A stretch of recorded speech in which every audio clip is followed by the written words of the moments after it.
Hello and welcome to the Inbetween podcast. I'm the usual host, Joe Scott, and I'm joined here by Tony Tones at RT. How are you, Tony? Bonjour. Yeah, I'm doing pretty good. You told me to put Valentine's in the title because this podcast was supposed to Yeah, go out, I think the day before Valentine's Day. yeah, it was. I don't think I'm Yeah, Well, we technically did celebrate yeah, we did Valentine's Day celebrate it, Joe. What do you mean? because We definitely celebrated it. since COVID, I used to see you every 2 weeks, but since COVID, I only see you for weddings now. I'm on a wedding Yeah, schedule. every three Um, months. yeah, every 3 to 6 months, I'll see you at a Yeah, wedding. yeah. That's pretty much all we do now. Yeah, Oh, I guess board games from time to time, but it's mainly agree to wedding. agree. Okay, let's get right into the news. Unless you have anything to talk No, about. well, I don't know if we want to say what we did on Valentine's Day. We'll just keep it a mystery. That sounds funnier that way. Yeah. Okay, I okay. was giving a best man speech. Implications. I was giving a best Oh, man okay. speech at Halo Andy's wedding. So yeah, that's what I was doing. Apparently, Yeah, it's cheaper to get married on a Monday. Cheaper to get married in February because it's fucking cold. And yeah. That's true. but that just happens to be Valentine's Day. So. But This also, year, yeah. it was fucking cold Coincidence. and it was raining. Yeah. It had I think for like 5 minutes I saw the sun come out and no, it's raining. But it was a good day regardless. That's But it's the anyway, people that's there. I will see you next time somebody gets married. Yeah, yeah. Ho- Otherwise we've got beef. hopefully not me. Okay, let's move on. Okay. We've got Mina the Howler. It's the next game from Yacht Club Games. If you don't know Yacht Club Games, Shovel Knight. It's their latest game next up on Kickstarter. So you Okay. can back this now. I don't think it's been fully funded. I think it's still going. Yeah, it's still got half a month to go, and it's already reached 500,000 of its Oh my £250,000 god. goal. So It's it's doing well. already got. I guess there's some stretch goals. I'll look at that in a second.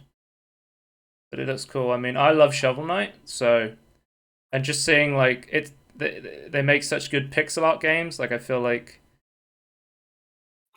there is a lot of like pixel art games, but I feel like they do them really well. Yeah, yeah. In the way that the It is an art. classics are good, yeah. Yeah.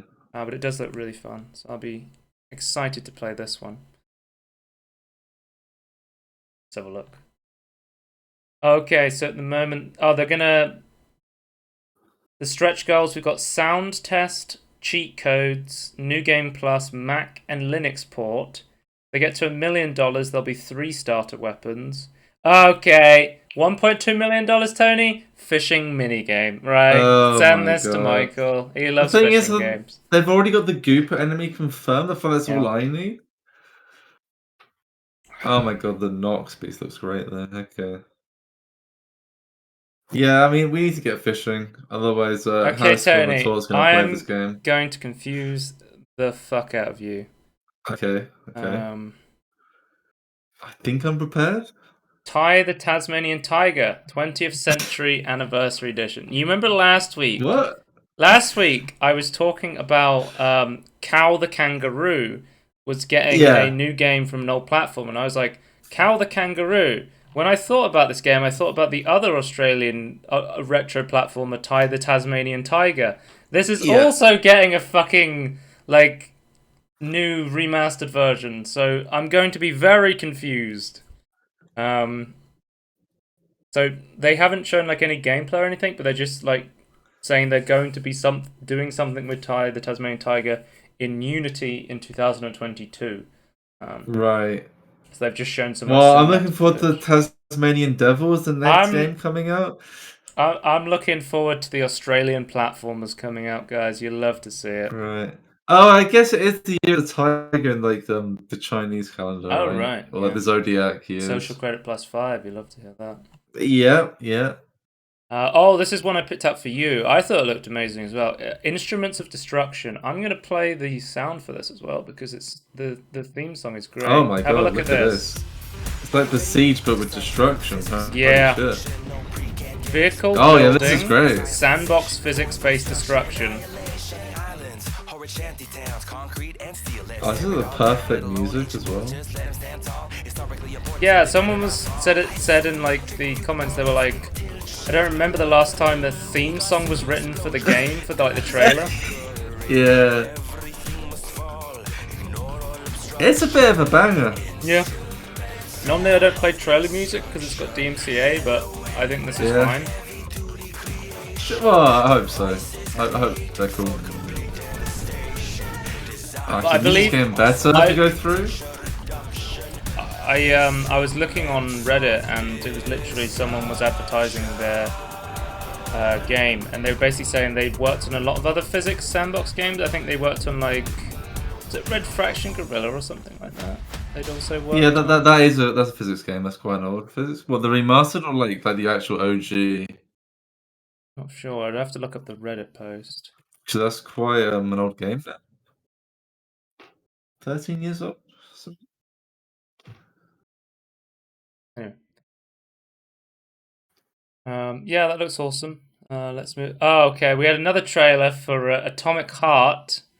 I did see. I haven't seen it, but I did see it. No, I haven't seen it yet, but I saw it came out, and I was like, oh no. So I've talked about this game in the past, and there's been leaks of like it being in like terrible development hell, and where they released this really flashy cinematic trailer, and everyone was like, "The game looks like this," and then they realized the game didn't look like that, and then they were trying to bring the game up to that level to look like that, and there's been like big struggles for that. Also, we talked about them being a Russian company. The English dub is fucking awful. If you listen to this trailer, just play it in Russian, Jay. Somebody linked the Russian version, and I think it definitely sounds better, but I still don't think it's quite right either. Like it seems a little bit off still. Like the English dub is really terrible. Okay, because I know people say like, is it Stalker? You want to play with like the Russian dub rather than English dub? Yeah. Yeah. I think Metro has some weird issues with voice acting in general, not just like dubs, but they you know fucking developers these days don't even have the balls to say what month the game's releasing in anymore. They said literally they go the game will be releasing in 2022, and then they put up ******BER to say it could launch in September, October, November, December, but we're not going to say which one in case it gets delayed. Jamba, Febber, Maba, Abba. Like, It's my favorite. I think the art direction for this game is really cool, but I feel like I want it to be good, but yeah, I'm still not convinced it's not like a fucking vaporware tech demo.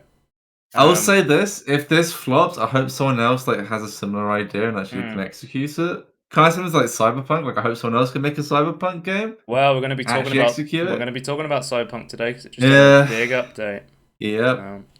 Next up on trailers, we have Dead by Daylight, and we have Sadako Rising. If you don't know Sadako, that is apparently the name of the Ring Girl. The creature crawls out. I don't know if it's a popular horror film about a girl who comes out of a well. I only know like imagery. I don't know like anything. I've never like seen it. She comes out of a well and then she like climbs out your TV. I've never seen the film personally. I've seen the porn memes. Does that help? Okay, what does that mean? Don't search for it. That's all I'm gonna say. I think she's called. Was it called Ringu in Japan? It's like Donkey Kong Goo. Donkey, yeah, that's the one. But I've seen. So wait, how does the TVs work in this? Like how does that mechanic work? Yeah, I don't know her powers. I haven't looked into it. But that is, I mean, it looks really cool. I mean, I guess it's like that's. I've seen her Mori. Her Mori's really cool. That's when you get the ability to kill survivors rather than put them on hooks. Okay. Right. And also, they gave access to her to a bunch of DVD streamers early, and when she's sitting in the menu, she like fucking jump scares you, and no one was ready for it, which I thought was quite funny. That's pretty cool. Yeah, that's a clever use of that, I guess. Yeah, I like that. Next up, we have No Man's Sky Sentinel update. Got a brand new update. I think the big thing from this update was the rework of the combat. They wanted it to feel more fast and fluid. So the Sentinels are like the police of the galaxy. Yeah, so the Sentinels are like robots that you fight. Yeah. and then you can like take pieces of their armor to upgrade your mech, to Oh, make it. okay. Yeah, so it's like a That's really cool. yeah, it is really cool. I'll tell you what it's called. I scroll through the patch notes. So you like a robot? Oh, okay, that is pretty cool. They added like a mech thing in a previous update, and Yeah, so then I guess it's like getting ready for like this big so you can big steal advanced overhaul. technology blueprints from the Sentinels and transform your Minotaur, which is the name of your mech, into the reprogrammed Sentinel unit, which is Okay. like a beefier, like more combat focused one, I guess. Yeah. Which is pretty cool. You can now have like drone companions which I think looks really cool from watching the trailer, like just running around a planet with like a Yeah. drone companion with you. It's Yeah. fucking sick. It's very There's like Destiny-like and not like Star Wars-like, but neutron it is cannon really cool. weapons, varied drone weaponry. Um, Players can now temporarily clear a planet of sentinels by defeating the sentinel force that is summoned on maximum alert level. Will now suppress any additional sentinels across the planet for a time. Okay, In so they're addition, really like really like make like almost like a GTA system, like worse or harder and harder Sentinels. one thing you can do is you can have you can find the sentinel pillar. You can activate it into its Okay. shutdown process, and you can lock down the sentinels without having to engage in a large battle. Because they also have a brand new like cloaking armor sort of thing that you Okay, can put on so as well. So yeah, there's so you have options different to options. yeah, to like avoid combat and stuff like that. Yeah, that's really cool. An immersive sim, you could say. I don't know. I own No Man's Sky yet, but I still haven't dropped into it. I mean, Yeah, Sean Murray has said he isn't finished by a long shot when it comes to updating No Man's Sky. This guy will just you love not to see stop it. adding content to this game. They've He also just done. wants. You know why though? He wants to win the best at Dev from Surrey. I feel like he's There just it is. really He's trying to coming go for it. back. He's coming back for Yeah, his award. yeah. They've AMD Fidelity FX Super Resolution support. It's now optimized for Steam Deck as well, which will make Oh more really? Oh sense when we talk nice. about the Nintendo Direct. Yeah, yeah. Yeah, you love to see it. I cannot You wait do. You really love to see to it. talk about the next patch and not play the Yeah, game. that's true. Um, It is exciting though. Like I do like the direction they're going each time. So Speaking of games that will not stop be developed on, Terraria's got another fucking update well, no, after. no, I was told they were stopping. What's going on? So this is the fourth update after the final update for Terraria.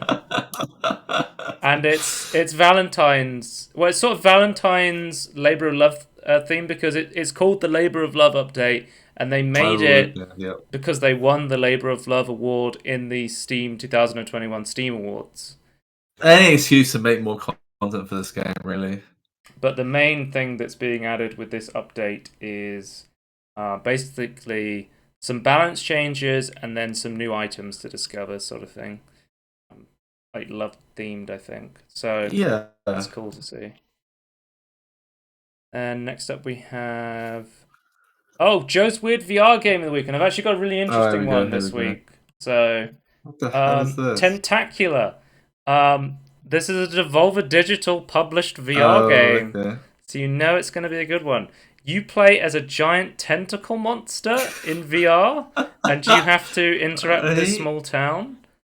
I Okay. thought you were just going to be smashing up the town, but then it turns out you can have like relationships with the town and build stuff for them and interact with Oh, them. that's It kind of actually cool. looks like pretty cool. Yeah, with physics and that's really cool. Mm. But the last VR Devolver Digital game I played was Gorn, and it was fucking amazing. So I'm Yeah. looking forward to another interesting Devolver VR game because this one looks really fun. So I'm interested to play this. So really looking forward to playing Tentacular. Yeah. The good kaiju. Mm, Tentacle Man. there it is.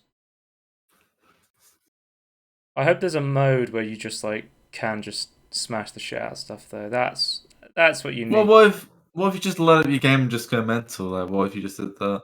Mm. It's really Tentacular is more about the friends you make along the way. Oh, right. Yeah, that's true. Sorry. So, yeah, I'm just thinking of destruction. It is on the MetaQuest 2, but it will also be on Steam VR, and that's what you love to see. I A still VR feel game like on Steam VR. MetaQuest still sounds like a meme name to me. Like I can't like take it seriously. I don't know what it is. Okay, let's move on to quick news. Netflix is making a Bioshock film adaptation.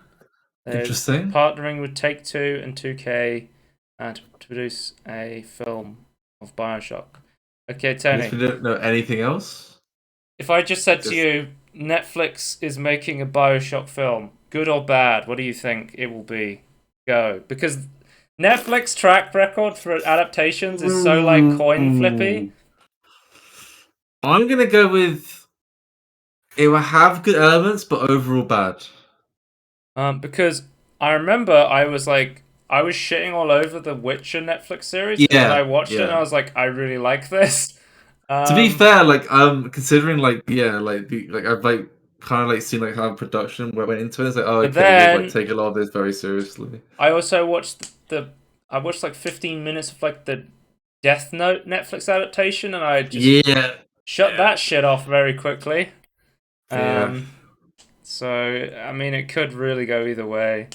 But I think like Bioshock is a good place to go for films, like the Have you watched politics and the Cowboy app. Bebop?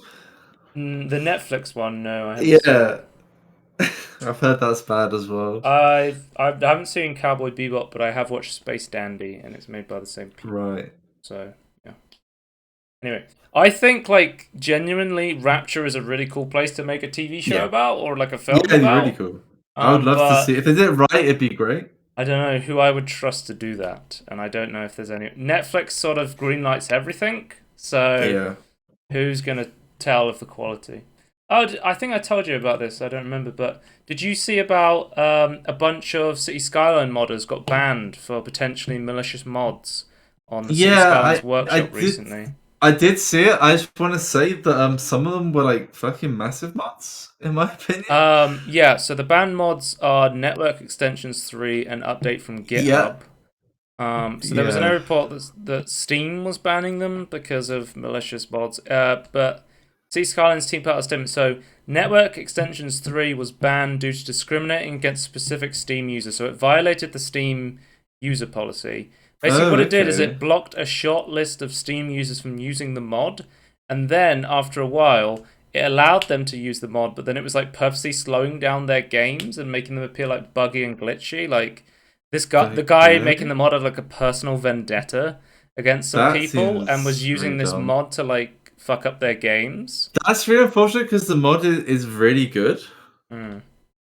I don't So know that because I've really never used it. sucks. Well, because people were saying it was like the mods that were affected were actually like what's a comparable mod like the what's the Skyrim one called where it's like in everything. Oh well, like Sky Sky UI or UI, like Sky. SKSE. Yeah, it was almost similar to that level. I wouldn't say it was that much, but it was like it was a Um, mod that was used in a lot of things. yeah, it's kind of like the build crash in a way because it added like it allows you to change stuff around and it's like kind of like overhauled stuff like Right. almost like it's a lot of people like even like being but like kind of should be in the game, but it is like more complicated. I And think it then adds a couple of roads as well. the other mod was update from GitHub, and the reason that was shut down was because it bypassed the workshop entirely by Yeah, updating from GitHub rather than having to go through updates through the workshop, it's a bit sus. which could be potentially abused, such Yeah, as downloading yeah, malicious software or whatever, yeah. right? So There's no that's reason not to. I don't know. Maybe there's like something you can't do through the workshop they wanted to do, but that seems a bit sus to me. because there was concern that the Harmony redesign mod was affected by this because I believe it was made by because the guy who made these mods has been banned and he's no longer allowed to upload mods. Right. Okay. But Let's- I Did someone believe else not do it though? I don't have 100% information because I don't play City Skylines, but from what I Yeah, I believe is the don't. Harmony redesign either used his mod as like a core mod or he was working on it. Yeah. It's still available, but and I don't think so. Basically, it hasn't been updated since March 15th last year, 2021, and he can't make further updates to it because his account is banned. and they Yeah. found that it doesn't contain the code that would automatically update mods from outside the workshop, so it should be safe to keep downloading Harmony Redesign mod. So I Is what assume they're saying. I don't know what the legality of it is, but I assume someone could like technically carry on the mantle. I don't know how that's gonna work. But in short, no keyloggers, viruses, Bitcoin mining software, or similar has been found in the mods in the Steam Workshop. The mod network extensions 3 was Steam subscriber violation because Yeah. it was discriminating against specific users.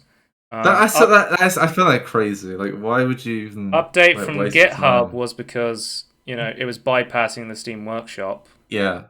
which could be dangerous, and it only affected about 50 users apparently. And I've never like, even thought about using it. So they basically said if you come across any concerning mods, re-uploads of banned mods, or mods containing the same similar code, please report them using the report button on the workshop page. Is City Skylines modding scene like a big workshop scene? Because I know like yeah, yeah, it's certain very big. games use the workshop a lot, but then you have stuff like Fallout or Skyrim where you pretty much don't touch the workshop and you go straight to like Nexus or No, whatever. I've only ever used the workshop. Like, it's very big Right. workshop orientated. Like, I mean, I guess I could do it like from outside, but like, Mm, it's not something I've ever thought about until this point. right. Just makes things a lot easier rather than having to go through it. Yeah, but Yeah, modding is like a third party thing, and I it don't know. does mean it does. I think the only reason why it's like allowed to get away, well, not get away with it, but like the only reason why I think it works is because like there are like tools like on the main menu to manage mods once you're in the game. I just Otherwise, like I think launchers would have taken over. I love the Steam Workshop because it makes it so easy for users to Yeah, use and install mods. But I just wish like because I can there are some understand issues with it like though. DRG going with like mod.io because they were basically saying like there are so many features missing from the Steam Workshop in other Yeah, ways. They just haven't there's touched it in such a long time. there's like playlists and like multiple like loads like things. It's like I had to like nuke my entire subscribe thing at some or my subscriptions of mods to Six Clans at one point, and it's just such a pain in the ass. It's like there are like I had to for Six Clans I had to resort to creating custom playlists and like unsubscribing or subscribing to like all, and it's Mm, like oh okay, it's kind of sucks as a way to like switch between different mods. yeah. So yeah, it needs a lot of work. I do like the download change. I don't know if this was like I think it was a sort of recent thing where it With the tells numbers you up there, yeah, yeah. when If it, you download a update from the workshop, it's like this is workshop content, and then it lets you yeah, see what workshop item was last updated, so you know what you're downloading an update to, and yeah. you can read the patch notes that they put on the page. Is that just a downloads update or a workshop update? I feel like it's a Like, I feel like it downloads was. update. Yeah, I feel like it's accidentally a mod of yeah a workshop update. But anyway, let's move on to Steam news. Valve to reduce the Steam discount cycle to 28 days. So the previous cycle was 6 weeks, 42 days, or 30 days, Okay. depending on the type of discount. The Lunar New Year's sale, the summer sale, and the autumn sale and winter sales are the only exception. So if your game goes on sale and then goes off sale, it doesn't have to wait a month to go back on sale if there's one of the big events, which are the lunar, the summer, the autumn, and the Right, winter right. So it's sale. just like allowing devs to like actually control when the sale is, I guess. Yeah, because there's certain rules on when you can and can't put a Yeah, game on sale. Because, yeah, yeah. for example, prices cannot be changed while a promo is live, and a product cannot be discounted for 28 days after a price increase in any currency. So you can't put up the price and then put it on sale because Yeah. that's like an abuse of sales. They said they're gonna That's things like a law in a lot of countries as well, so that makes sense. they want to make a bulk discount tool to schedule sales, so you'll be able to go. Oh, I want it to go on sale on this sale, and then at this time of year, I like planning Oh, ahead is of it? when you want your game to go on Yeah, sale. is it all manual and like instant at the moment? I don't know. I honestly don't know like how Yeah, manual sales are at the moment, but yeah, because I've never seen it on that side of like developing and like hosting or maintaining a game on a web store. but the general idea is that this will allow games to go and sell more often to compete with third party websites. Because at the Right. moment, like outside of like the summer sale, the winter sale, the big sales, right? A lot of the time, if you want to just buy one game, it's usually you can get it cheaper, a Steam key for it cheaper on something like Fanatical or Humble Yeah, yeah. Bundle or That's the um, niche they've got going. Green Man Gaming. Like third party, Yeah, official third party key resellers can usually give you like a really good deal on like a legit Steam key. So, and I think like there was pressure put on to Steam to say, hey, we want to put our game on sale more often because these third party websites are getting all the sales, but we can't because of your rules. So I guess yeah, that was the change, the idea. But in the end, this will probably just have a higher. I think this is happening anyway. But I think we're just going to have a higher base price to make you think you're getting a better deal. So games will go on sale more often, but off sale they'll probably just cost more as a result. yeah, So you'll go, oh, I'm getting a really good deal, 60% off, but then the base game will just cost more. It's like a psychological yeah. thing. But yeah. I guess this is more of an option. You can do it more than like, oh, like games would definitely go on more sale. But yeah, I guess like it will like that just happen because of it. But I guess we'll see. But Next up, I we don't know. have Neutral, neutral. Valve Steam Deck will have an AMD FSR update, upscaling baked into the Steam OS in a future update. So if you Okay. they've been working with AMD, and they're gonna get this their future update for um, the Steam OS, where games could potentially make use of FSR even if the game themselves don't natively support it. So Yeah. that might be a It's like big kind of like reason. forcing stuff in like the Nvidia driver. But that would, because most people are like, well, if I get a Steam Deck, the main reason to stay on Steam OS is because uh, it'll be a lot easier to navigate through Steam games on Steam OS. But a Yeah, lot of yeah. people are saying, well, I want to. You're going to take you. There's no easy way to say it, but you're going to take a performance hit for being on Linux. There's no way around that right now. Yeah. There's not a lot of native Linux ports for games. Yeah, because that every compatibility thing you have to do is a So performance you're going to take a like performance hit by off the not being on table. Windows, and Yeah. also there's compatibility issues with modding if you're not on Windows as well, which is why some Yeah. people are saying I might, use it's a PC, so you can put whatever OS you Well, want I on it. assume you can jailbird, so you can just like pick and choose, right? Yeah, Like just go for it. but if they're able to offer features like the quick resume feature, Yeah, yeah. um, That'll be huge. system level FSR. This sort of stuff is going to be like really impactful. Go, hey, stay on Linux, keep developing for Linux, sort of thing for the Steam Deck. That's Yeah, going to be yeah. really Because we big. need. Yeah, I think that there it's a good strategy because I think we do need like more development incentive for Linux. Tony, it's going to be hell for me next week. Steam Oh Next Fest, no! Oh no! February 21 to 28th. I have Oh god!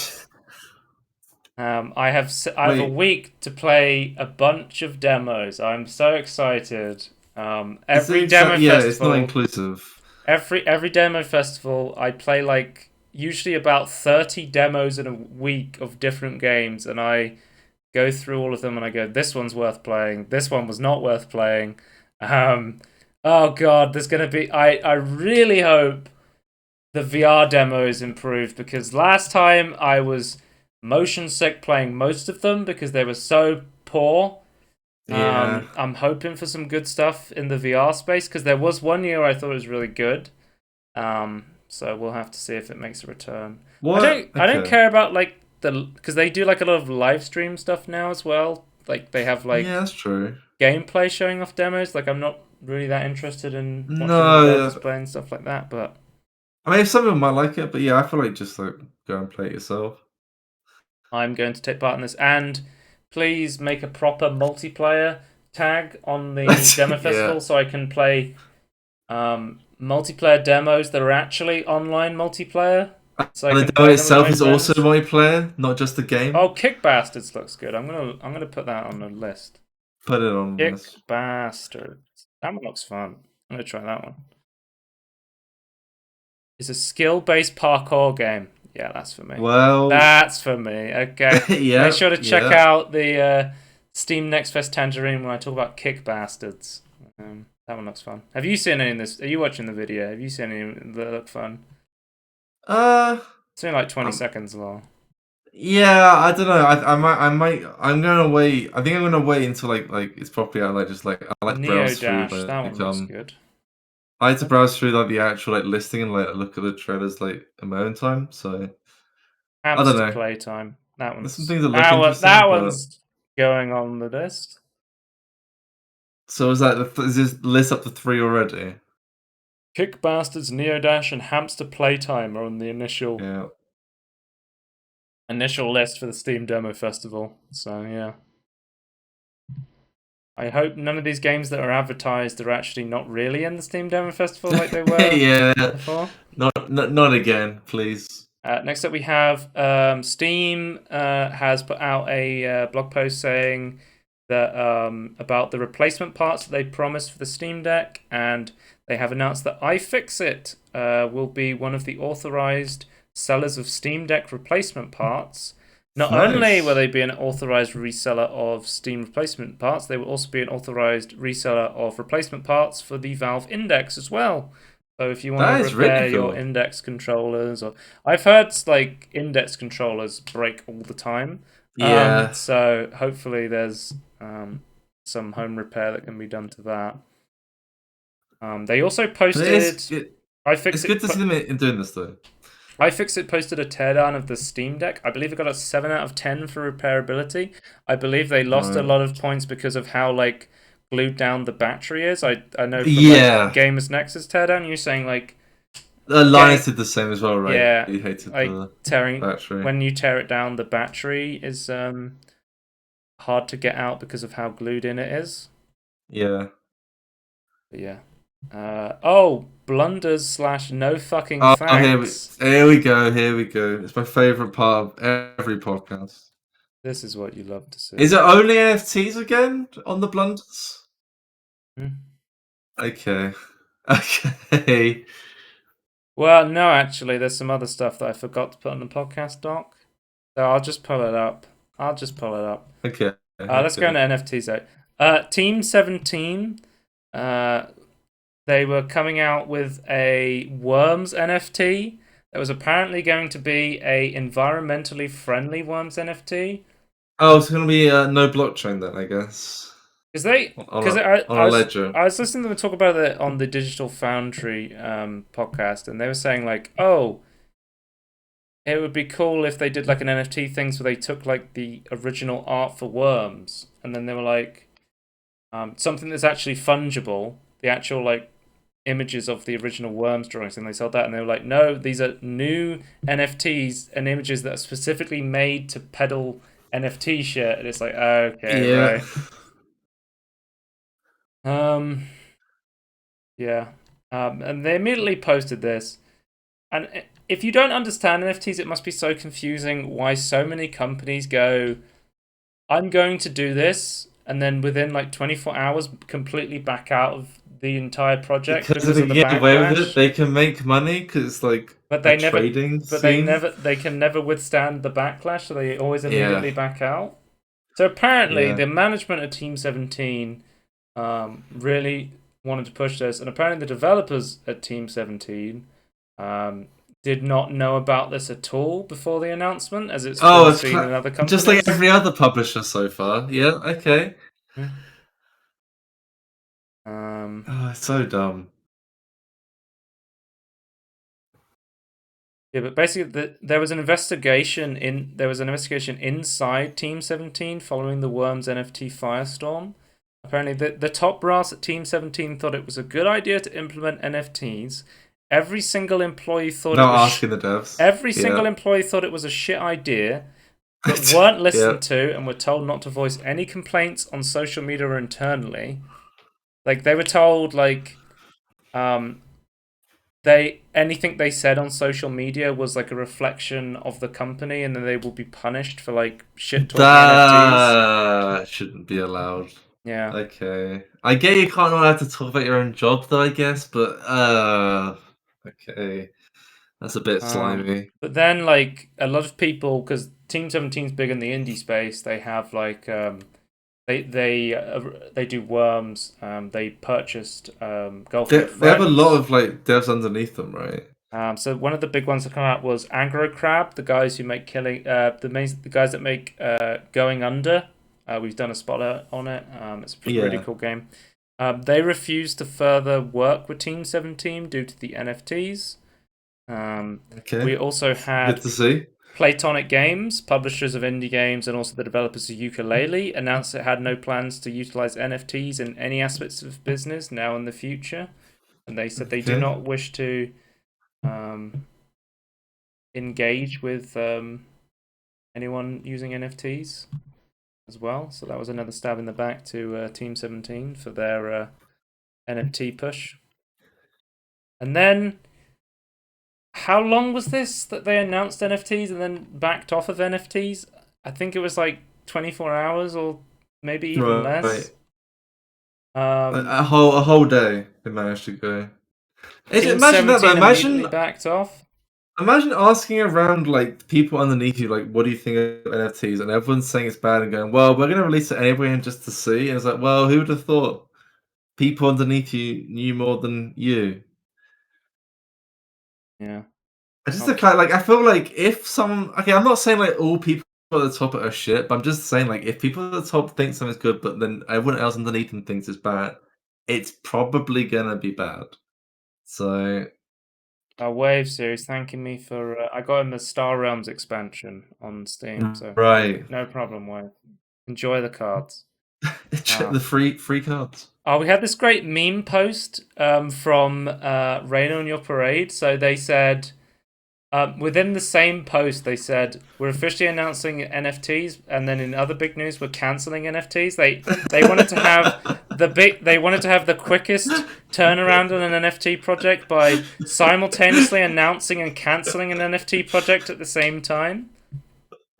Oh, that's totally cool. They didn't. It's not a marketing stunt, guys. No. It's because they care about the environment. Yes, yes. Wait, And only 500 in-game hours? Oh, okay. Brilliant. but apparently, 3 months after saying NFTs are the future of the industry, EA CEO Andrew Wilson just said on an earnings call that they're not something the company is currently driving on. So it seems like the Okay. CEO of EA has sort of backed off NFTs for now after seeing the backlash. I feel like they still want to push it, but like, they're waiting for someone else to like take the risk. And then you gotta love itch.io. They've put out a statement saying, a few have asked about our stance on NFTs. NFTs are a scam, and if you think they're legitimately useful for anything other than the exploitation of creators, financial scams, and the destruction of the planet, then we ask that you please reevaluate your life choices. Peace.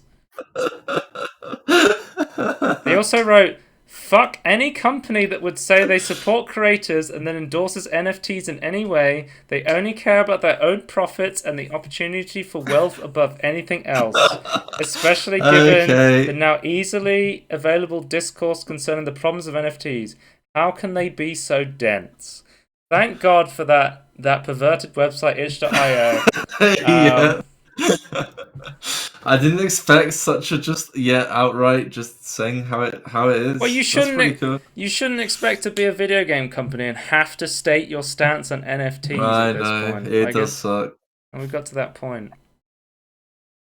That's the end I wonder of. what Epic stance is. I know they were pro, for, They're pro at against, the and moment. yeah, they were against, now pro. Next blunder we have up is the Tony, the Intellivision, the console that we keep forgetting exists. Oh, okay. I actually forgot what it was until you just reminded me. The Okay, yeah, Intellivision, yeah. the Intellivision Amico apparently is in a massive debt. Really? Yeah, Okay. apparently they're 8 million in debt, and Oh they're asking God. fans for more money. NFTs? Um, yeah. So we've been talking about how this is a real console, and apparently it's been trying to come out for a long time. But look, what was the name of that console? Was it the Wii, the Oya, the Oya? Oh yeah, yeah. Um, Was that ever real, or was that I always don't know if that ever came out. Yeah, I don't actually remember.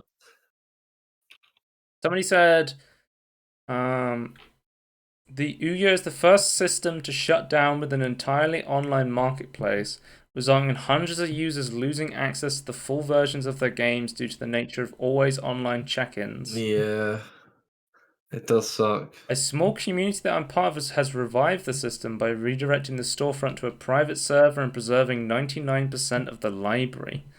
Love Wow, to that's see huge. that. But yeah, guys, the Intellivision Amico is one of my favorite, like, guilty pleasure train wrecks to watch Yeah, unfold, because yeah. just the idea of the system is so dumb, and it's like I was watching a video today where there was a bunch of Redditors who wanted to get together and buy a private island and live on it. I'm just like, what the fuck would you What? even do if you got there? Like, Yeah, what? I don't know. Anyway, Okay. All the power to them. next up we have there was an exploit found with a vulnerability with the Dark Souls servers, where it's found that um, basically through an exploit you could get access to someone's computer through the Dark Souls servers. There was like Oh, basically the way the that's way bad. the way it happened was they tried to give the bug to Dark Souls and say people what are they called? Dark Souls Well, the devs. Is it Bandai Namco do Dark Souls? Anyway, They're the publishers, yeah. yeah, they basically they try to reach out to Um, someone and say, "Hey, there's an exploit," and they went, and no one responded to them. And they were like, "Ah, it's not like they just ignored them." And then they go, yeah. "Okay, I'm going to exploit this. I'm going to use this exploit live on like one of the big streamers' streams." And they're like, "Oh, okay, this is a problem. We need to shut it down." It's like Uh-huh. the only way you could get them to listen was by actually like showing the bug on a live stream. Like that's what it's Yeah. come to, sort of You thing. kind of have to eat your pride when someone that says like there's an exploit. It's like no, you just have to accept. You have to look into it. But the idea, because they were saying this would have effects for Elden Ring because it's based on the same system, which is like the big next from is it From Software that does From that?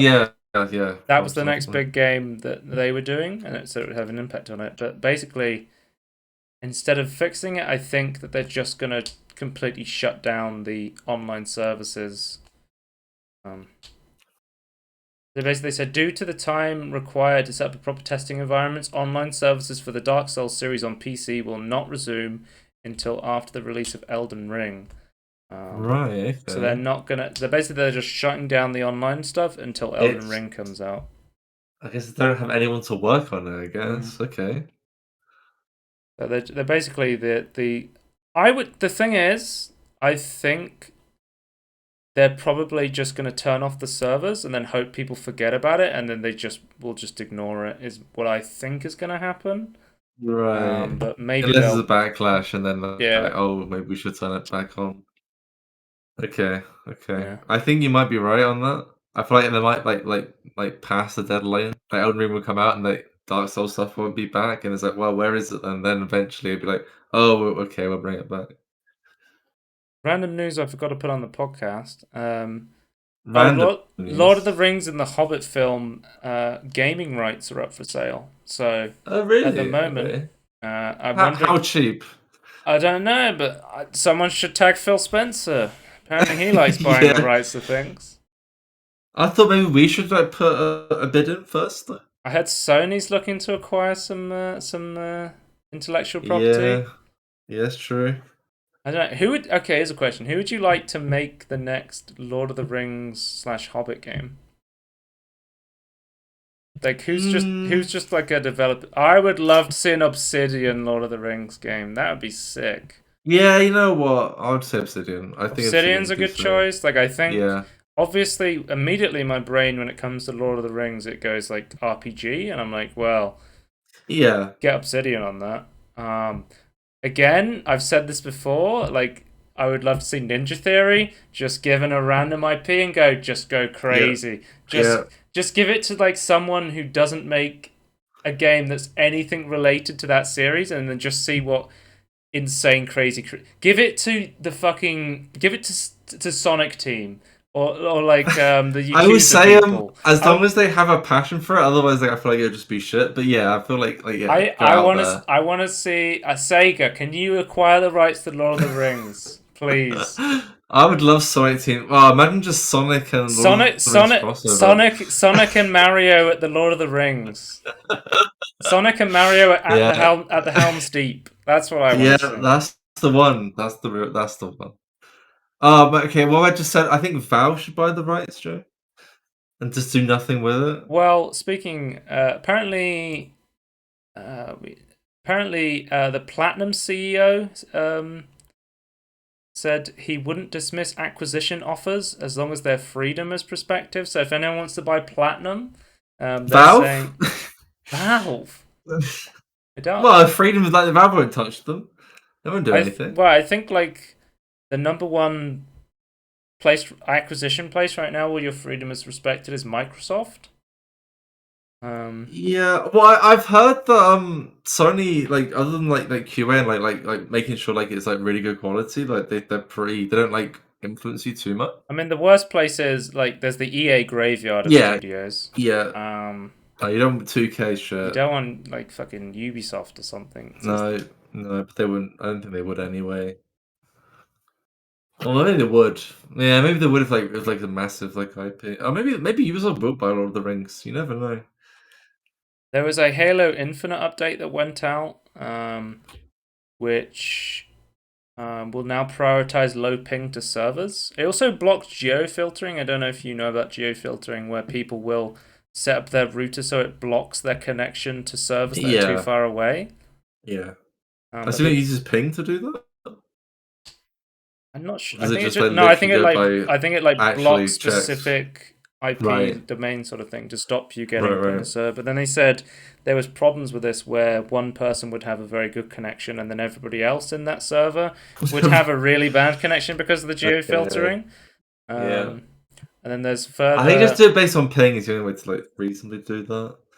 This is one of the big things I was saying about Halo Infinite was it felt like there was early access stuff when it came to the multiplayer. Like Yeah. we need to like prioritize low ping. Latency compensation now favors the shooter. Um, PC players are advised to set simulation quality to ultra to mitigate false hit errors, and 4v4 matches run at 60 Hz tick rate, and big team battles run at 30 Hz. So that's Okay. constant. And apparently the original Halo composers are suing Microsoft over unpaid royalties dating back to 20 years. Yeah, yeah, I could see that. The lawsuit was filed Whoops. 18 months ago, but just came up now due to higher public interest in Halo. Also, did you see the trailer for that Paramount Plus Halo TV show? No, I I didn't watched it bother and I to was watch like, it. okay, well, I should have talked about this when I talked about the Bioshock one, because I was like, oh, Cortana looks weird in this. Like, I'm not sure about this Oh, Halo. really? Okay. Yeah, I'm not sure about the Halo TV show. Apparently, it's already been renewed for a second season, which I don't understand why they renew things for more seasons before they've even come out. But we'll see about Yeah, that. that's a weird trend. I feel like yeah. Anyways, move I think on. it's just like it takes so long to get stuff going. Like you have to we're committing to it. Maybe that's what happens. I don't actually. I don't know like the ins and outs of that sort of thing. Let's move on to tech news. I guess you could call this a blunder as well. SSD prices could spike after Western Digital loses 6.5 billion gigabytes Oh of NAND yeah, flash. yeah. I saw that. Oh my god. So I don't know if you know, Adam, but apparently due to a contamination issue at its NAND production facilities, um, this was detected in late January at two large plants in Japan's Western Digital and Kioxa's partnership, which amounts to about 30% of the NAND flash market. Yeah, So if you it's don't know, pretty big. SSDs are like a lot of NAND chips and then like a Yeah. DRAM cache, I believe. Yeah, you have the Um, controller as well. Like you just have the like chips, control, the DRAM yeah, cache, and a controller, and and then like power management as like the big things you need. but yeah, like this amount of NAND flash being Lost is going to have a huge spike on prices and availability of Yeah. SSDs. Do you know what was it? There was another thing in Japan. Was it like a tsunami or a flood of something that fucked over? Was it hard drives or SSDs for like a long, long time? You know what I'm talking about? Yeah, no, no, yeah. I think it's hard drives. I think it was, and I think people had to go to different countries like while they were like repairing it. Basically, and it's like yeah, really fucked everything. Oh, even more great news. Intel to release pay-as-you-go CPUs where you pay to unlock CPU features. Oh, is this an EA market, right? This I've most obviously this seen this. this most reminds me of the Tesla model where Yeah, yeah. you buy the car and then you have to pay to unlock more performance out of the car that's already in the car. Like, My concern with this, like from the end user's point of view, like I guess like you buy a thing like you don't have it, but like it is weird to like buy something that like is technically there, but hmm, you can't have access to it. And my biggest concern really, it feels weird, but my biggest concern is like, have they marked it up because like more like you have bought more stuff technically than like if it wasn't there to begin with. no, so Intel's mysterious software defines silicon SDSI mechanism for Right. adding features to Xeon CPUs will be officially supported in Linux 5.18. So if you don't know, Download more cores. Xeon CPUs are basically data center massive server CPUs, and a Yeah, lot of like them, Epic uh, a from lot, AMD. a lot of them use Linux to run because it's a lot more efficient for large like data server Yeah, sort of things. So yeah, yeah. that's the reason this is happening, where it seems like they're going to try and charge big companies a premium to get like more performance out of their CPUs for their servers. I would Um, just say why I feel like this is a terrible move because I swear more and more data centers are switching to Epic over Yeah, I Xeon. mean, this is gonna make a big. If this goes through and then AMD doesn't do something similar, then there will be a big move over to Epic because I feel like a lot Like of companies are still even on more than Xeon. normal. Oh yeah, yeah. There's lots still on there, but I feel like there's a like kind of like electric cars, like the newer, more sales were like for AMD stuff than it was for Intel. But this is just at the moment. Um, this is just for like server side, so you won't be seeing Yeah, this an in like your enterprise gaming solutions. consumer CPUs yet. But Well, I unless you don't. use a Xeon for gaming, maybe it does affect you. But what I'm saying is, this could be what slippery slope argument. Like, Yeah, this could be a prelude to something. we'll have to see. Like, this isn't fully gone through yet, but it's something to keep an eye on. Oh, more tech news, Tony. The world's fastest gaming monitor has hit 500 hertz refresh rate. Okay. So now you'll need a 4090 or to play CS:GO to get 500 FPS in your games. Like, I don't know, who needs this? That is insane. It's a 27 Um, inch 500 hertz TV or yeah, it's monitor. a diminishing returns, but like I do think there is still like there's a consistency to like how you play games with higher hertz. There You is a get good like photo from Blurbusters yeah, refresh rates that does um but I show like a feel good like representation of what it looks like. yeah, Blunders is a good benchmarking site.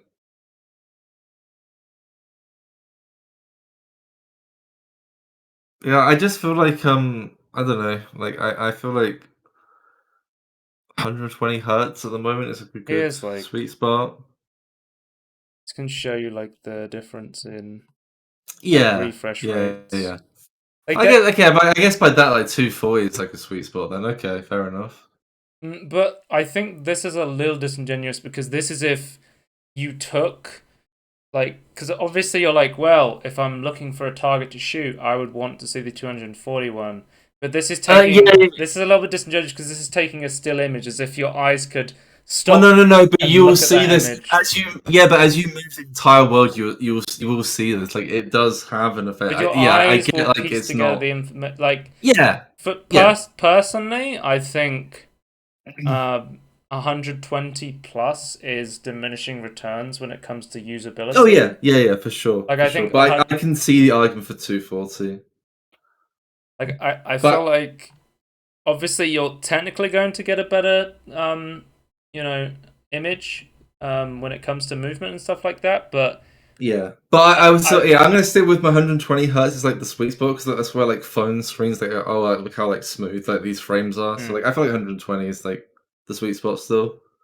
yeah, like But I was gonna say that like again, like, but I feel like it's just gonna the extra hertz is gonna happen anyway because like it's just like a massive push because I've in the used industry anyway. 60 hertz screens, I've used 144 hertz, and I've used Yeah, 165 hertz, and I gotta say that like going from 144 hertz to 165 hertz, there's like yeah, no difference to me at all. yeah, yeah, Like because at the moment what I do is because I want to play on probably like not I don't care about ultra settings. I'm usually like high settings, maybe a bit of RTX with DLSS. But yeah, my main focus is to get 1440p 120 is my main yeah, focus, and then yeah. if I That's my can't opinion get as well. that, I will turn down settings until I can reach that, or I will go like for Red Dead Redemption 2, I had to go um, 60 frames per second, 44p, Yeah, I guess it's like yeah, because Red Dead how Redemption 2 is quite like a heavy game. yeah, it depends like how sightsee the game is, I guess. Whether like you Like should bring I didn't need 120 or 120 60. hertz like riding around on a horse in Yeah, California. exactly. So I think like Tomb Raiders like you don't need like 120 either. Like you can get like 60 with that. anyway, I guess it's up to you. Like that's the great thing with PC is you can choose. But yeah, I would still say that um Tony, 120 is the sweet we spot. got some sad Star Trek news. Star Trek Bridge Crew, the VR game, has been delisted on Steam. So No. I think it's also not you can't get it on Ubisoft launch either now. So it seems What like the hell happened? so it's a licensed game. So the assumption Oh, is the that's Star true. Trek game license ran out and they're no longer allowed to sell it. Um, Right. it was a good game, even for non-Star Yeah. Trek fans. It was a really fun VR game. I've personally played it with a couple of friends, and is also one of the few like good multiplayer VR games as well to play with friends. Yeah.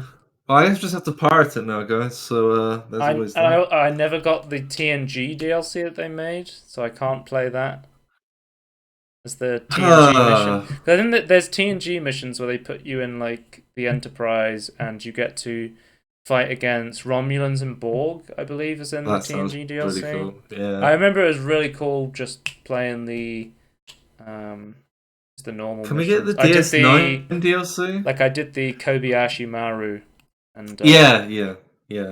Star Trek Book Crew, and I was like, that was really cool. I completely fucked it up and managed to get everyone killed, but it's an unwinnable situation, guys. If you Yeah, but it's like how I think it's meant to minimize how bad it is, not maximize how bad it is, Joe. look, I lowered the shields, and I transported like 6 people over, and Yeah. then I got killed and killed those people I transported over because my shields are down. Because you can't use your transporter while your shields are up, No. which is annoying. But yeah. Let's move on to business news. Wordle was bought by the New York Times. I don't know if you've played Wordle, but it was massively blowing up. I watched like Waveform with MKBHD, Yeah. and he was talking with the guy Josh Wardle, who made Wordle. The names are very similar. Yeah, very, very He was similar. basically because it was interesting because I didn't know anything about the guy. I was just like, oh, some guy made Wordle, which is basically the TV show Lingo. Shout out to anyone who's ever been on the TV show Lingo. Yeah, shout Shout out. out to anyone who's used a trampoline, like Tony's trampoline, just blowing in the wind. Yeah, I lost my trampoline, guys. Very sad. Um, so basically, it was popping the fuck off. When I was doing the podcast, he was Well, it's saying still like, big, right? yeah, it's still big, and he was saying basically like, it was like a small project he made. It was basically just a game he made for his wife to play. He basically got a bunch of 5-letter words, and he made like this program that just sent the word to his wife, and Every day. she had 3 buttons, and it would say like, I've heard of this word.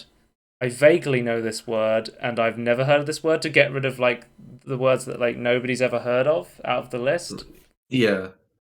and to narrow it down. And then basically it became really popular. Apparently, it got really popular on Twitter in New Zealand, was where it started like popping off really hard. Where was it, Gabe Newell? Gabe Newell. He's a New Um, Zealander. but yeah, it popped the fuck off. It's a nice little game. And he was saying like he used to love playing the little word games that the New York Times made, and he wanted to make one himself. Because he's also Okay, like that's pretty he cool. used to work at Reddit, and he made like the social experiments, the button, where there was like an April Fool's thing where there was a subreddit which had a button on it, and every 60 seconds someone could push the button, and it would stop the button from counting down, because if it reached 0, it stopped. But you could Right. an individual user could only push the button once ever, Okay. and it lasted for about 2 months, I think. And then it died. Okay. Yeah. It's interesting how, yeah, I guess like if I had to guess at how long it would last, I don't know where I'd like They did my another time. one called like I don't remember what it was called. It was like basically everyone every like 30 seconds to 5 minutes could place like a single pixel on like a screen, and it created like this big like collage image Oh, where I communities came saw that together and one. yeah, made Yeah. images. He worked on that as well. It was crazy like what could actually like come up from that. Like I thought that was insane. I thought like you It couldn't do was called anything oh, until it you was saw called this. Place. Place was the name of the Yeah. company he was working on. And but basically he sold Wordle to the New York Times now. So and basically Do you so know for how much? I think it was like 1 million or something. Okay. We check if there's a number of for at least 1 million. Yeah, Okay. which is pretty crazy for him, I guess. That's like a life changing amount of money for Oh, just. yeah, if you guys want to cheat, apparently like each day's thing is just like hard coded into like an array. But don't Yeah. cheat. Apparently, so since the New York Times has said it initially would remain free, is what they've said. So well, that Right. means if they're going to be like, hey, you need to subscribe to the New York Times fucking subscription fee, and then you can play Wordle. That's how they're going to try and monetize it. They've already Yeah. changed. They've changed one of the words that was going to appear, because I think it was on Valentine's Day or something. Some people got like a pre-cached word, and then the New York Times decided they didn't want that word in there, so some people got a different word on one day than other Right, people, okay. because That's weird. they've already removed like a bunch of words because of associations with like racism or whatever. Like, so they've already Well, yeah, like, I guess because that one guy did it, he didn't like vet every single word. yeah. So that kind of makes sense. Really interesting to see like how long people are gonna keep playing it now that it's like been sold off to the New York Times, and how they'll change the game and if it'll keep up its popularity. Well, I'm obviously, like even if it wasn't like bought out, like how long would it have gone for anyway? Like that's kind yeah. of an I mean unknown question it popped the answer. fuck off like December, like January this year. I gotta say, Yeah, I I sometimes do water, but I'm not a big fan of it because I'm not a big fan of like word based you don't puzzles. like words. You're not a words guy. My favorite thing that came out of Wordle was Letterly, which is just a satirical piss take of Wordle, where instead of having to guess a word, you guess a daily letter, and instead of having 5 guesses, you get as you basically have as many guesses the alphabet, sort of thing. So it's Okay. basically just the you get 26 guesses, right? So basically you're just randomly guessing letters, like it's just taking the Right, piss out of it. right. I'm gonna go No, for like I'm I gonna think go there for is some oh, there's it's not something B to it. today. It's not B today. Right. No, I think there's something to Wordle though. Like I feel like I watched like a math video where like trying to like how would you code Oh, how do you it's get a better Q. average than like a lot of Guys, pros? I got the Letterly in 8 today. It was Q. It was Q. Don't the spoilers it's Q. Okay, the daily lesson. I like how he said like he was talking about in the podcast. He was saying his favorite like other versions of World everyone made, and he called out Letterly and was like, yeah. I was like, that's my favorite version of Wordle as well. So that's great to hear. Yeah. Next up on business, we've got Sony is buying Bungie for 3.6 billion. So Microsoft has been acquiring companies like nobody's business, and it seems like Sony is firing back. What's really funny is that Bungie made Halo for Yeah. Microsoft. They then went out on their own. Then the Blizzard Activision deal went through. They got bought up by Blizzard Activision. Blizzard Activision let them go out on their own, and then Microsoft bought Blizzard Activision after Bungie had left. And then this deal happens where Sony, their biggest competitor, buys Bungie. Yeah, So yeah, maybe Phil was just trying to buy Bungie this whole time. yeah, it is. Maybe. So Bungie has said that Destiny 2 and all future games will remain cross-platform and cross-play. So that's nice to see that it's not going to start locking down games like Destiny 2 to a single platform. Yeah. You do want to see it. Whether they actually commit to that, 'cause it's not like a legal I'm binding not contract, but I'm not a big fan of these games like a service games like Warframe or but I've no. heard like Destiny and like Warframe are the better games as a service games when it comes Yeah, to this yeah. sort of stuff. I think Warframe I'd put slightly above Destiny, but yeah, I've heard like they are the good ones. I remember playing the Destiny 2 beta in when it came out on Battle.net, and I remember not enjoying like how bullet spongy it. I think there's many I've problems. played Destiny 2 and Warframe. I've played Warframe several times, and I just I don't like it. I can't get into it. Okay. But I see apparently, many people like Warframe though. apparently Sony has offered Bungie employees 1.2 billion retention incentive plan. So that means 1.2 billion divided by Bungie's 900 employees would mean that each employee could make up to $1.3 million each if they I stay assume with the it's skewed company. higher towards like more experience in executive roles though. I think it's like so the Sony will pay the remainder 2.4 billion from a direct buyout of Bungie shares. The bonus is aimed at keeping Bungie's current staff intact after the acquisition, because a lot of what happens when a company gets acquired is usually they get rid of the management and bring in their own team. Or what can Yeah. happen is People don't like the merge. without this retention bonus, you go, I want to buy the people who made I want to buy the people who made this game, and then they just go, well, Yeah. you've sold us, we're just going to go work somewhere else. Which is what happened. We Yeah. were talking about last time, which was weird, was that um, was it Team 17 bought Hell's Let Loose, the game, but not the development team? Yeah. I was gonna say the other way you do it is like you buy it all and then it's like, well, I don't actually care if people leave, so it's like I only wanted the IP in the first place. We were talking about last time how they were basically like, Yeah. we want the Hell Let Loose IP, but we don't want the development team. So you've got like a half a year to work on the game, and then we're going to take over. Yeah. That's the most aggressive thing I've seen of that. A lot of times, it's like there's like "Oh, you can stay if you want, but ultimately we don't care." But But yeah, that's like very aggressive. it seems like like Sony Bungie are going for this massive games as a service route, where apparently there was up to like 10 games as a service games planned to be coming out of this over the Oh next like God. 5 years or something like that. So it seems like Sony's going like all in on that like Warframe, Destiny, Marvel Avengers sort of like game where Yeah. If they just want a couple of games like that, sure, but maybe maintain your great games that you buy once I know like and you Destiny own. 2 makes a bunch of like money, so it makes sense to Yeah, go down that that's the path from a business standpoint. that's the big lure, isn't it? It's like Next up in business news, recurring the money. Nvidia ARM deal is officially dead. SoftBank's 66 Feels billion bad. sale of chip group ARM to Nvidia collapses.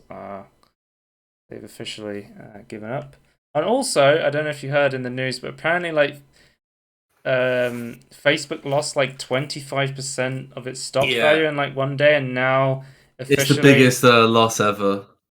and now officially, Meta has lost its place as the seventh largest company in the US, and Nvidia has taken it over. Also, did you see like, after the Nvidia ARM deal like officially was dead? Like I think it was a tweet like Nvidia was like it's like saying like how good ARM was still for everyone. It's Hmm. like guys, you're not in a relationship anymore. What are you doing? They I haven't guess they made it still official want. yet. I guess they still want like some sort of like corporate relationships. They were just like kind of like oh we're still gonna tout the accolades of ARM. Well, they had a relationship with when it came to stuff Yeah, like the Nvidia Shield and the Switch are the Tegra chip is based on ARM architecture. yeah, yeah. So there is some like Nvidia So it ARM makes collabs sense that's to gone on in the keep. past. Yeah, it makes sense to keep up if they plan to like keep using Hmm. in the future. Yeah. Just won't be And as cheap for them, I guess. Nvidia's worth more than Meta. I think like Uh, More everyone's deserved, I guess. yeah, people are pointing out, well, they Nvidia actually makes good products rather than just being Yeah, and a they're data big in the leech. AI space. So yeah, let's move on. Delays, cancellations of announcements. I think we've got one of each. Oh, one of each this time. Okay, good. So cancellations. Totally Accurate Battlegrounds will not be receiving any more content updates. If you don't remember, Totally Accurate Battlegrounds was Landfall Games. It was basically released as a April Fool's joke of like a Mm, jelly physics based battle royale game that came out like initially as free to play, and then I think it was like free to play when it came out for a couple of days, and then it was just charging money for it because so many people started playing it and had lots of fun. It received 4 years of support after it came out as an April Fool's game from a game jam because people loved yeah, playing it so much. It was like a fun little game to play, but I guess people. Yeah, there's less people playing it now, so that makes no sense to support it. Or what's the player base? basically it went free to play. Um, I believe. But then there was a lack of players. They explored options to add bots and other features to the game to make the experience better and to retain players. But in the end, development since we made in 2018 made such features very hard to implement, Right. especially for the past couple of months. The game hasn't been able to pay for its own development, which in turn has led us to start working on new projects. So they Okay, won't. so just like yeah, it's just like tailed off. Fair enough. We are not to have any more content updates for Totally Accurate Battleground Simulator. Um, No, sorry, Totally Accurate Battlegrounds, not Battleground Simulator. That's a different game made by Landfall. Yeah, that's a different game. That's still going. Tony Dragon Battle Simulator is, I think, So still being developed. the game will still be up and running and will still do the occasional upkeep for the servers and maintain the anti-cheat with updates from the anti-cheat devs. But there will be no more updates for the game. Suicide Squad by Rocksteady will be delayed to 2023. From the gameplay I saw, I was more interested after I saw the gameplay than I was initially for the Yeah, Suicide yeah, for Squad sure. game. Yeah, absolutely. I think it looks pretty interesting now. It's sad to see it's got delayed, but if that means it's going to get additional polish, Also um, helps that the film was decent. I yeah. don't know if that makes a Oh, difference to how good the game is, but the new film you're talking about. yeah, yeah. Like I feel like it's kind of like the weird brand thing is like oh like the game could have been really good regardless, but like I feel like because like a new film came out, it's like made in my head like go, oh okay, Suicide Squad stuff isn't going to be shit. Yeah. And then our announcement is Cyberpunk and Witcher 3 game director has launched a new studio, Rebel Wolves, with a bunch of developers who all worked on the Witcher series, Cyberpunk, Thronebreaker, Shadow Warrior 2. So you've got like a bunch of different developers all coming together to make this studio. So good luck to Okay. them. They said they Yeah. want to recreate the feeling of a pen and paper RPG session where your options seem limitless, where the world reacts to your choices, where every decision matters. So being the opposite of a Telltale game. Um, Oh, okay. I see what you're saying. Fair then our enough. main news before we end the podcast is we had a Nintendo Switch Direct, and I get to talk about the interesting stuff from Nintendo Switch Direct because I don't own a Switch, so Yeah. I would love to use a Switch and We play Switch games, but I really wish, they weren't so Nintendo bloody tax. expensive and I don't have to pay Nintendo tax, yeah. But Yeah. Well, we're I gonna love Nintendo Valve games. tax instead. Nintendo Switch Sports has been announced, or as I like to call it, Wii Sports on the Switch. Yeah. Wii Sports too. Yeah. Wii Sports on the Switch finally. So there'll be classic games like tennis, bowling, and also that weird game that they just randomly add. Like it's called Chambara in this one, which is like Japanese sword fighting, I guess. It's like a sword fighting Okay. game. Right. Um, they always have to throw in like that one weird game, which is like Yeah. it's What the like hell is what this? was it? It was like on Wii Sports Resort. It was like frisbee golf was the one they added. Yeah. There was Very weird. there was sword dueling on Wii Sports Resort as well. I'm trying to remember what the weird game was from the original Wii Sports. I was like, nobody plays this. I I can't remember now. I see. I just like there was one. Just like I was like forgetting it. Like completely removed it from my memory. think the one I played the least was like boxing, definitely. That's not that weird. Oh, we're also getting Soccer League, which looks like Rocket League. Badminton. With the Soccer League one, you can kick your TV with the Joy-Con, like that Chinese TV that you can get that you Oh can kick. right, yeah, yeah, You yeah. can put the Joy-Con on your leg and you can kick the football like a real football. Excellent. That won't Um, cause problems. so apparently there's going to be like a mode where you can play that, but apparently you can play online with that mode where you control the ball with your feet, but that will be coming in a later update. It's the game itself is launching April 29th. Online being a thing I think could be big because the Wii was really fun with local play, but the Wii just did not have a an online structure at all. I mean, Well, it's kind of a GameCube sort of thing.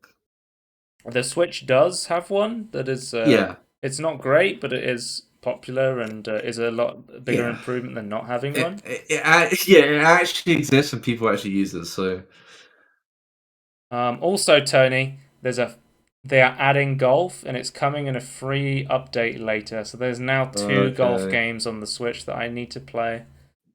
and it's gonna be Golf good because it's a Nintendo, and we know they can do golf. Golf will be added later this fall.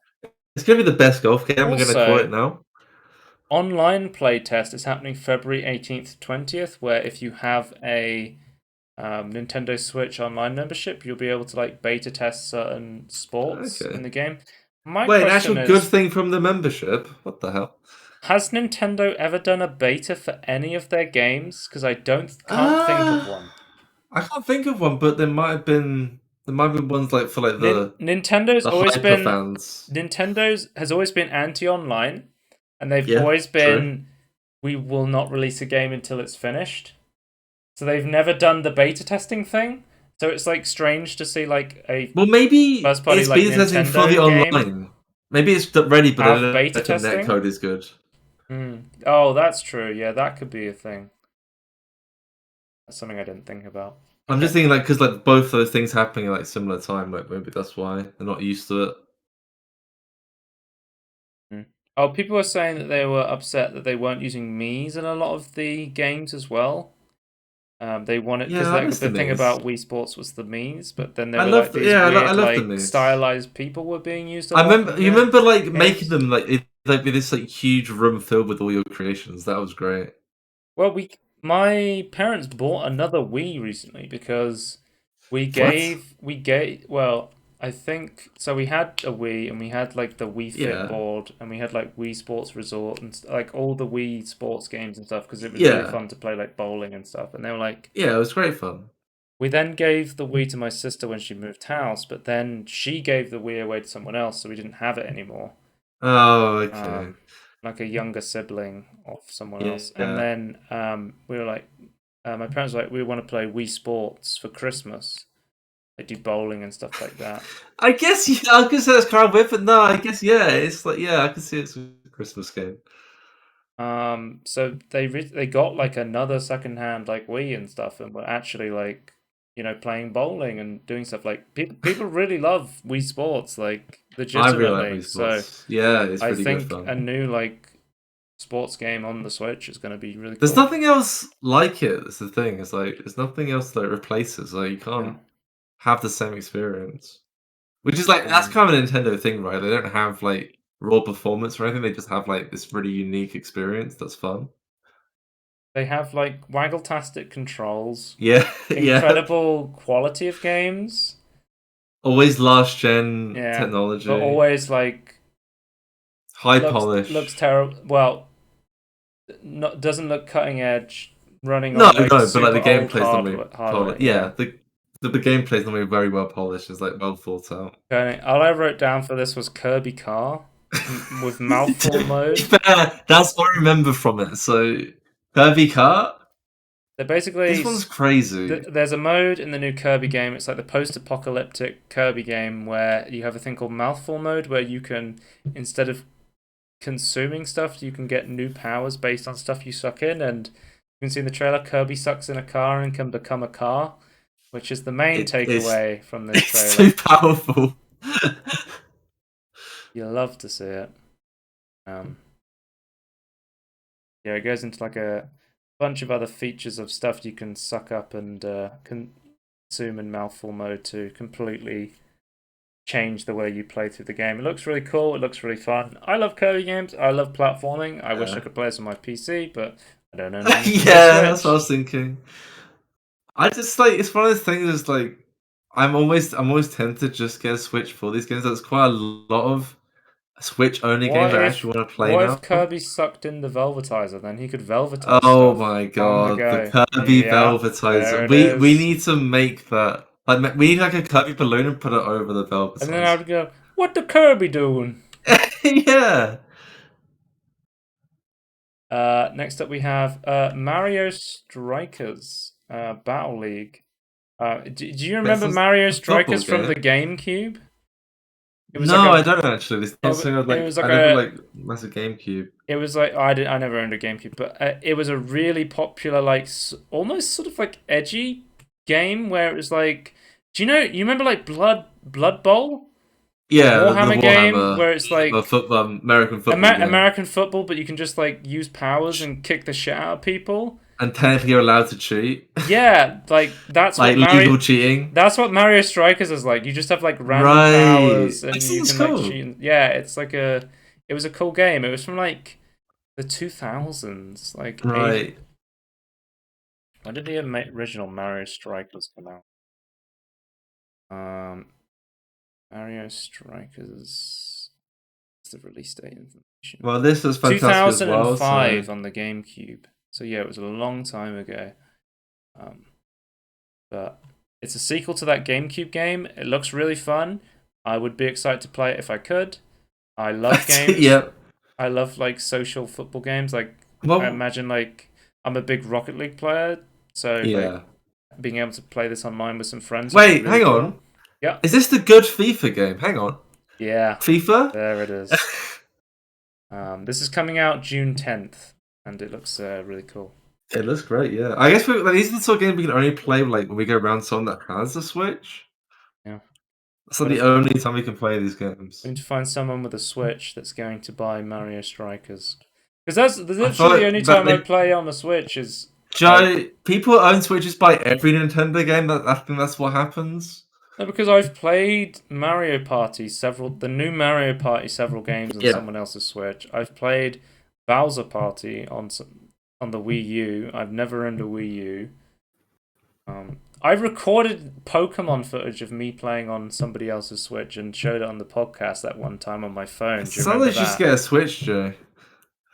Oh, but it's gonna be replaced at some. It's like on its last legs. But you won't be able to play the games from the Switch, so you might as well get the Switch. I might as well wait for it to die and then buy it secondhand. Yeah, that's fair. That's fair. I agree with that. We'll get like a And the OLED version as well. I'd feel better about, because the thing is, I would probably never play it in handheld mode. I would probably only ever play it in docked Yeah, mode. So I probably. would want to get it like a secondhand refurbished one and just Yeah. I would want to get a capture card and plug it and just play it on my PC monitor. I would still want to get like a secondhand OLED one, just in case I did want to like take it on the go. But yeah, Yeah, anyway, June 10th is coming out. This was like a big, like, what the fuck? Do you remember at the start of this year, there was like a fucking Portal Geico commercial with like beta footage of Portal that no one had ever seen? Everyone was like, what the fuck is going on with Portal and Valve this well, year? yeah, what's the Portal day? Portal 1 and Yeah, 2 are coming to Nintendo Switch this year. So, um, that's it still weird though, right? Like, what? This still kind of comes from nowhere, right? Yeah, it just came. Well, okay, so I'll mention some things. NVIDIA Okay. Lightspeed Studios is actually the third-party developer working on this port. So, if you don't know, NVIDIA Lightspeed Studios did the Android version of Portal for the NVIDIA Shield ports. Right. So, Okay. if you don't know, the NVIDIA Shield ran on an NVIDIA Tegra K1 chip, an ARM processor, and the Switch runs on its successor, the NVIDIA Tegra X1 chip, not the Okay. K1 chip. Yeah, yeah. So it makes sense to get the guys who made the version for the K1 Tegra chip to work on the X1 chip version on the Switch. So this is the first Valve third-party collaboration in a while that we've seen. Like they usually, whenever Valve works with somebody else, they usually fuck it up in some way. Um, Right. And also, I know Valve famously hates having to make stuff on console because they have to adhere to like certain like regulations and stuff like that. They can't be free Yeah. and do whatever they Not want. their rules. Yeah.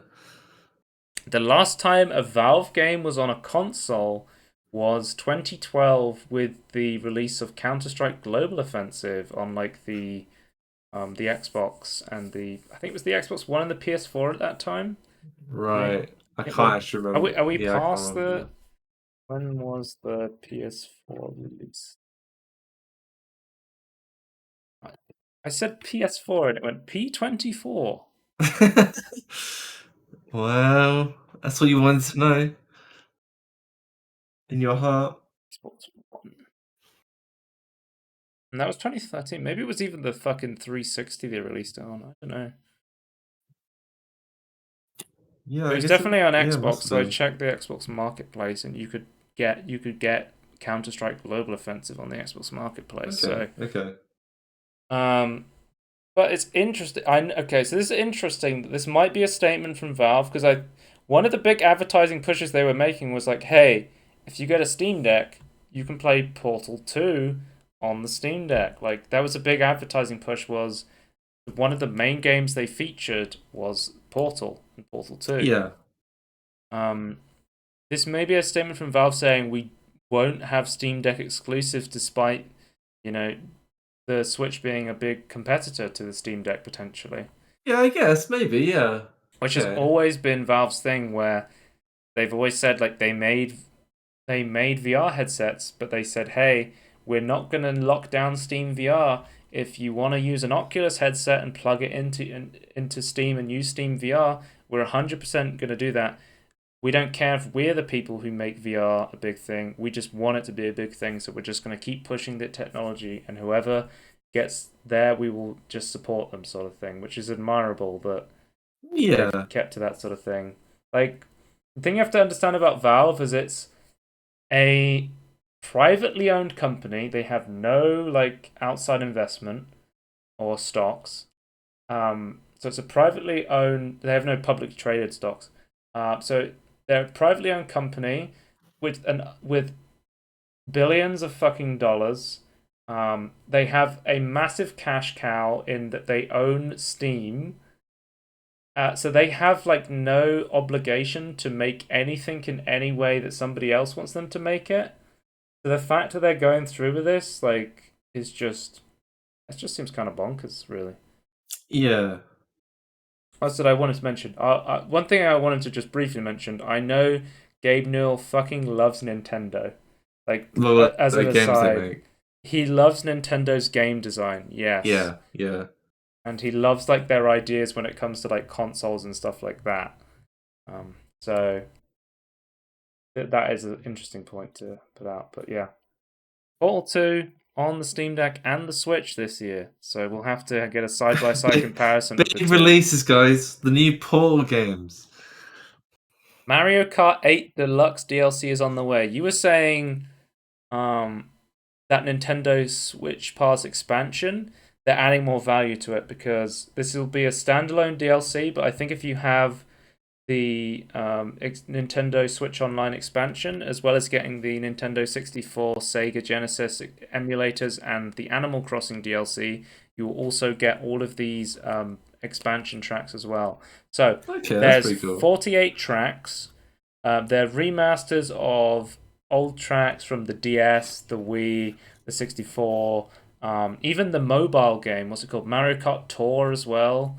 Like all Oh, of really? their Okay. remastered courses from all of the series. Like I That is recognized great. a bunch from playing the DS. Like I'm a big fan of the DS version of Yeah, the Mario DS one Kart. is actually really good. I played that as well. But there will be 8 tracks per wave, and there will be 6 waves of them. So we will Okay. see Mario Kart 8, a game that came out in 2014, supported into 2023. Mario Kart 8 is the real No Man's Sky, guys. It just keeps That's what getting you're that trying to say, support. right? Which, Yeah. coincidentally, No Man's Sky is coming to Switch, and it's not cloud-based either. It's not like Dying Light, where they had to make it cloud-based because they couldn't run on the Switch because it's old hardware. That mad lad, Sean Murray, is actually going to try and get No Man's Sky to run on the Switch Well, natively. I'll wait for the Digital Foundry video, but yeah, I can't wait.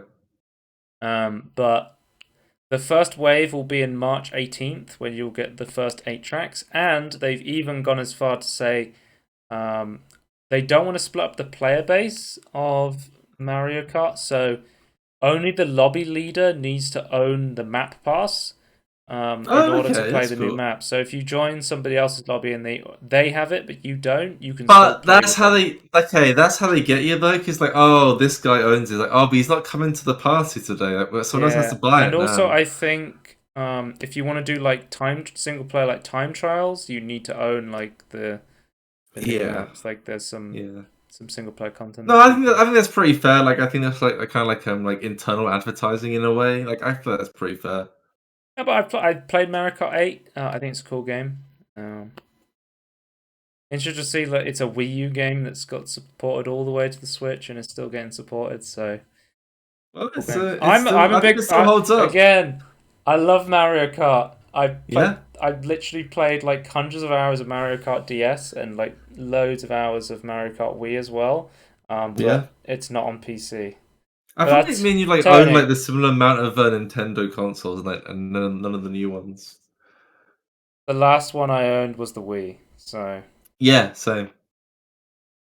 but next up, we have okay. I love kart racing games, and we've got another kart racing game that's What? also coming to PC. We have Disney Speedstorm.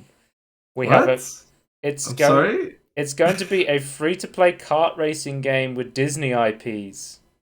Okay. Well, oh, like Disney rides sort You're of gonna have like Mickey this. Mouse throwing bombs at Sully from Monsters Inc., who's speeding past Jack from Pirates of the Caribbean. Or a Pirates of the Caribbean map. Yeah. Oh my god. You know Uh, what? This is gonna be lit. But this was announced at the Nintendo Switch Direct, but it's going to be it's coming to PC as well, and it's also going to be free to play. It's gonna be So the best kart racing game on PC. I'm calling it now. okay, you're gonna talk shit on Garfield Kart like I that. am. I am. I mean, I say Garfield Kart as a meme, but legitimately, probably Sonic All Star Racing Transformed is one of the best kart racing games Yeah. on Yeah. PC. I've heard I would agree with very that. good things about Formula One Race Stars. I think it's apparently supposed to be quite good as well. And some interesting mechanics. Yeah. I guess. Yeah. I think that's. But what worries me is they're not going to charge It's up not, front for this, and they're going to go, "Hey, yeah. it's free to play." And when you see a free to play game, you're just paying in other ways. So Yeah. how are we paying for this game? That's I what's would rather this was just like you buy it as a proper game and it's like you owned it. It'd be much better. But I'm gonna predict it's still gonna be good, but like I'm still gonna wish it was a normal game you just bought. So, speaking of games where you take your characters and you shove them into a kart racing game, we're also getting shovel our characters into a Smash Bros. Game with Lego Brawls. Oh, Lego Brawls, there we go. The I'm ultimate ready, guys. minifig brawlers, guys. I am so ready. Lego Smash Bros. Here we go. This is just news for me, right? Like this Yeah. is just the only reason why it's in the podcast, right? Again, this is also coming to Steam, so Tony, we can play this on PC. We don't need to get a Switch to play Super It's Smash on my wish Bros. list. We don't need to get a Switch to play Super Smash Bros. Lego Brawls. We can just get Nickelodeon fight. What was the Nickelodeon All Star Brawl? The Warner Brothers one, and now the Lego one. There it is. Feels like everyone's making their own like Smash Bros, Mario Kart clones these days. Yeah, it's odd. We kind of need the. Mario PC kind of needs it. Because like the reason they're making the DLC of Mario Kart 8 is because it's still super popular. Like lots of people are like streaming and still playing Mario Kart 8. Yeah, I can imagine. Because people want to play kart racing games, but there's just I say like option. it still holds up to this day. I think it's still a very good game, like even compared to other games. Did you just put it on your wish list, Tony? Because I can't. Yeah. Okay, it's the quick wish list ad. There it is. You'll love to see it. It's there. This is one of the what the fuck moments. Star Wars: The Force Unleashed is being released on the Nintendo Switch. A game from 2008 is coming to Nintendo Switch. It is releasing on April 20th, 2022, and it's using the Wii version as a base. Oh, great, the shit one. I was gonna say I still have I'm holding in my hand the PlayStation 3 version.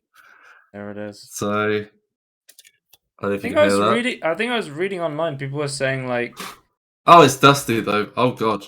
People were saying that apparently like the PS2 versions were the superior version when it came to the Force Unleashed, because over time, like at the time, graphically the Xbox 360 and the PS3 versions looked better, but mechanically the PS2 era versions of the Force Unleashed were a bit better.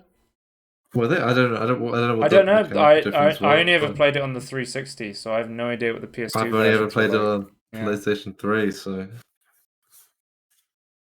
But this I can't think of what would be different though. But it was just like, this is the sort of thing where I'm like, this game needs like a full remake from the ground up. This is not the sort of game you just like release as it is. Yeah, I would say like as well, if you're gonna do that, like, I feel like you should like release like bundle like both games into one, like like remake it. That would make a lot of sense. This trailer's unlisted now, so. I just realized you linked it. Okay. It wasn't unlisted when I was watching it. Oh my god, it looks worse than. Oh my god. It looks so bad. Yeah. Oh my god, Darth Vader looks so shit. Are you excited to play Star Wars: The Force Unleashed on the Switch? Wait, why is the general not blind? Because like the thing with this was a big part of the selling point of a lot of games to get a Switch version of the game was to go, oh, I love playing this game on my PC, but I want to play it on the go. Yeah. But now the Steam Deck's coming out, so you're losing that niche when you come to that. So what's the point of me buying Star Wars: The Force Unleashed on the Switch other than the fact that it's going to have waggle-tastic controls with the Joy-Cons? Yeah, nothing. Absolutely nothing. I feel like because the Steam Deck exists, there's no point to buy this.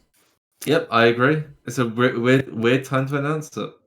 And our final piece of Nintendo news: as of late March 2023, it will no longer be possible to make Nintendo eShop purchases for the Wii U and the Nintendo 3DS family of systems. I can't believe systems I never owned. I stopped at like you, DS and the Wii. Apparently, the Wii U was a very good console, but it just it did not sell at all. Well, it doesn't have a good. I feel like it had like decent internals, but it didn't have like a charm like the Switch had or like the Wii had. No, I mean like the the game, there was like some of the best games Nintendo made were released on the Wii U, Yeah, which is why you yeah, see that's so true. many of them remastered on the Switch with like Where's Zombie U? Zelda Breath of the Wild was on Wii U before it was on the Switch, I Oh, we're think. talking about the good ones. Okay, sorry. Mario Kart 8. Yeah, no, There no, was yeah. tons of like The games, things. yeah, the games, but like, I feel like it was worth waiting for them to port it to the Switch, though. Like, I thought there was no point on the Wii U. Because I was playing Bowser Party on the Wii U, and I was looking at the TV, and I was like, "This game looks really good." Like I wasn't looking at Yeah, it going, that's fair. "Ah, it's running on the Wii U. I can see like all of the like aesthetically, it looked really The good." meshes. Yeah, yeah, Yeah. no, yeah, no, that's Where true. I That's feel like fair. some games that are coming out on Switch, like the Doom Eternal or like Pokemon Arceus or whatever it's called, they look really Yeah. aged and bad. Well, again, it's one of those things. If you like make your game, like you understand the limitations of what you're making it on, like you can make a game work with Well, what you've because got. obviously there's differences there because I'm comparing like a Nintendo first party title to, Yeah, you know, id Software, Game Freak, games. yeah. And who does Wait, who does Pokemon stuff though? Game Freak. It's not like I don't know. To me, like I always like kind of like Pokemon and Nintendo like kind of just like hang They are together. definitely peas in a pod. Yeah. Yeah, but I guess never. Yeah, I guess it didn't technically develop it. Okay, I'm still to this interesting. day confused how much like involved Pokemon is with Nintendo, like whether Nintendo owns Game Freak or not. I still don't know. Yeah, And I I feel like mean I'm always looking we this could up. search, but I feel like I like the mystery. I'm gonna Google it. No, I like the mystery, Joe. I like not knowing. I feel like it's kind of like a fable. It should be a fable lost to time. Maybe they own like a percentage partnership or something like that. I don't Oh know. yeah, I guess maybe like Nintendo like has the gaming part, but not like anything else. Anyway, our final. Let's read the Peter Molydeux tweet and then end the podcast. So as of uh, February 5th, Peter put out a tweet saying, "Imagine if you could buy and legally own actual properties in GTA 6 cities." And I was just thinking, that sort of sounds like, Oh no. that sort of sounds like, NFTs. What skateboard gun? Well, no, Legacy. yeah, no, no. But that is genuinely like the idea of like the metaverse. Like, that is like an idea of that is something people want. Like you can like own a bit of land. The future of Oh NFTs, and dear. someone has replied with non-functioning testicles. Okay. Now on that note, That's probably the best acronym or the best the best letter replacement you AFC. can check us out and everything in between podcast on YouTube, twitch.tv/Scorn if you want to watch live, and at Scorn2000 if you want to follow me on Twitter for some reason. And we'll see you next time. Goodbye. Bye.